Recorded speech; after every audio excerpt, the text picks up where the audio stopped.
Hello guys, in this video we will solve the problem of the phone not calling or not receiving calls. A very simple method.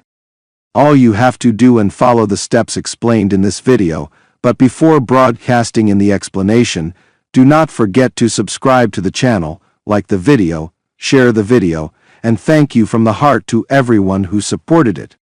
Now let's go to the explanation. The first step, my friend, is to go to the settings. Then we click on mobile data, then we click on SIM card management. Now this step is to make sure that our SIM card is not blocked from our phone, and we activate it if it is blocked. This is the first step. The first step, my friend, is to go to the settings.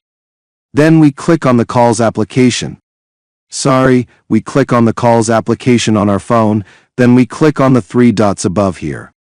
After that, we click on the settings and search for the SIM card in which we have the problem and click on more settings. After that, we click on call blocking.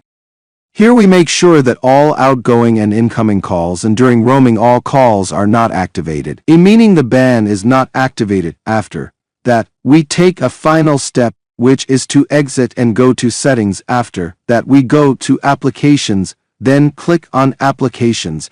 After that, we click on the small dot levers above here, then click on reset application preferences, and we reset the settings to the default settings for disabled applications and application notifications with students and default applications, and the calling application is one of the default applications, and restrictions on application use of data in the background and permission restrictions, and most importantly, you will not lose anything after doing this step, my friend. You restart your phone. After that, God willing, you will find the problem solved. This was today's topic. I hope you liked it and benefited. For inquiries for any problems or suggestions, write them in the comments, and we will meet in an upcoming video, God willing.